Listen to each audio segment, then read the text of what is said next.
Hello, darlings. You've all heard of Marilyn Monroe. Some of you know Bridget Bardot. Well, now it's time for the Cognac Show. I said cognac, ooh, ooh. I said cognac, ooh, ooh, ooh. I'm a bubbly blonde, fabulously dressed to impress. One of a kind girl. I was brought into this world wrapped up in pearls. I love to mingle, though my husband reminds me I'm not single.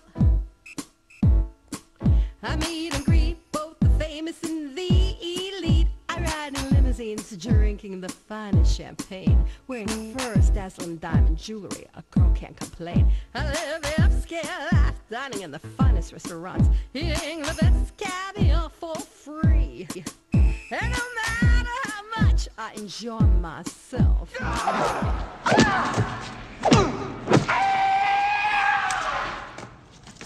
Hello, darlings. Welcome back to Cognac's Corner.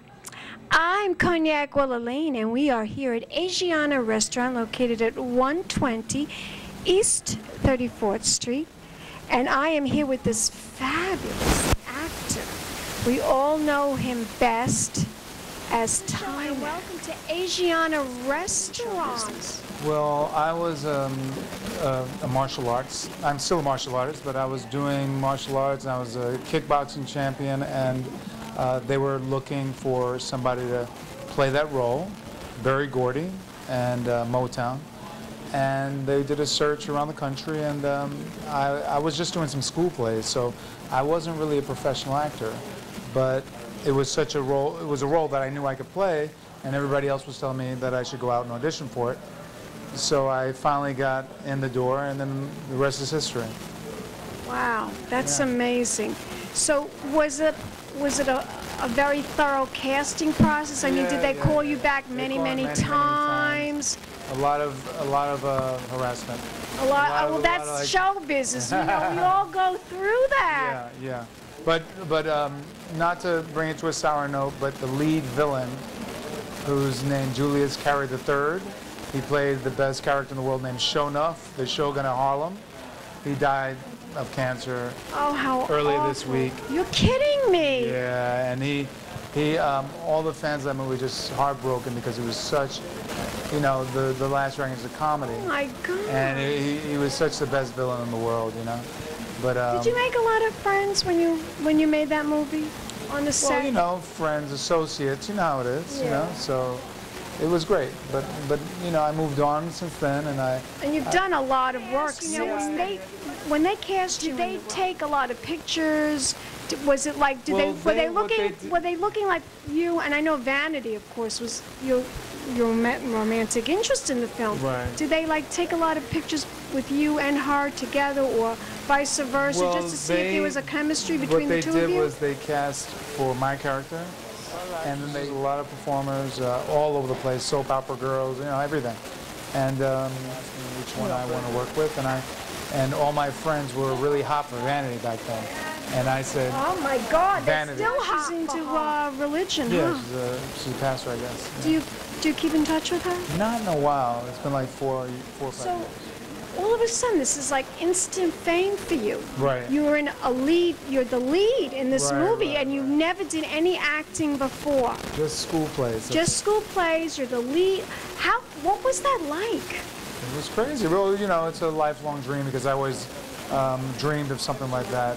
I always wanted to be like this action star, and it was just a self-fulfilling prophecy, you know. Yeah, it was great. It was great, you know. But at the same time, it was too much attention for somebody that was 19, going on 20. It was a lot of attention that I didn't really know how to deal with. That often is the case with instant stardom. Yeah. So, you know, but now you're a lot older now and a lot wiser. Yeah, I had a lot. Well, I was a martial artist, so I had a lot of discipline. So I decided to like do some theater and learn about the craft of acting and just build on everything. Just keep building, getting better. getting better over time. So tell my audience now, what are you working on right now? Well, I did recently, actually last year, I did a fitness DVD, and everybody loves it. It's really, outside of acting, that's something that I was always asked. Right now, a writer-director named Sebastian Bazil, he's got an independent film that he just finished casting, and I'm playing one of the leads in it. I play a manager of a rock band. And, that's exciting. Yeah, we're going to be doing it next month. And that's the one that Harvey Keitel's daughter is in, and she's a very good actress. I want to be on the red carpet, interviewing you on the red carpet. Definitely. Is there any role, I mean, how long have you been in show business now? How many years has it been? 23 years. 23 years. Along those 23 years, is there any particular role, including your role in The Last Dragon, is there any particular role that's your favorite? Well, it's hard to say, but I had the most fun since The Last Dragon doing, I did a play over at the, what theater was that? The Barrow Street Theater, in Manhattan downtown. And that was a comedy rendition of the Patrick Swayze film Roadhouse. Oh, that's hysterical. And I was wearing a blonde mullet wig and jumping around and fighting all the bad guys. It was, I don't know, did you see that movie? No, I never saw that one, but of course I've seen The Last Dragon. Yeah, but Roadhouse has a huge cult following, just like The Last Dragon. Yeah.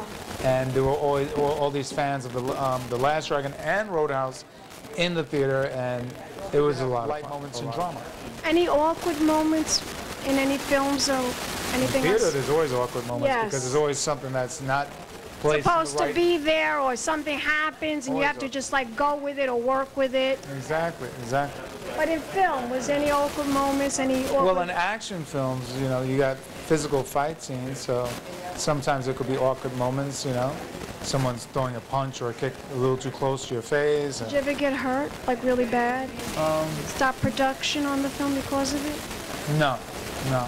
I'm very impeccable with the physical stuff, just so I avoid any of those problems, Yeah, I never got hurt. I never hurt anybody. I never got hurt. Tell my audience, is the website for them to go to find out more information about everything about you and what you're up to and all the projects that you're working on and everything they want to know. Sure. If you ever want to contact me, you can always go to Taimak, that's my name, Taimak, at hotmail.com, or you can go and visit my website, taimak.tv. I also have a MySpace account, Taimak, actually myspace.com/Taimak, and you could always say hello. I always say hello back, Yeah. Let's toast and have some champagne to your career, to your next project.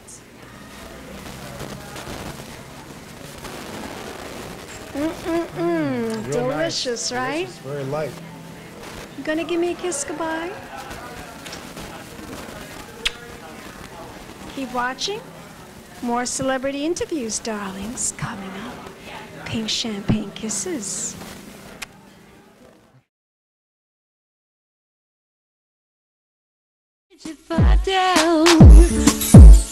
Well, now it's time for the Cognac Show.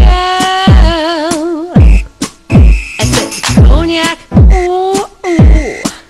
I said cognac, ooh, ooh, ooh. I'm your bubbly blonde, fabulously dressed to impress. One of a kind girl. I was brought into this world wrapped up in. This has been a Crybaby Productions, darlings.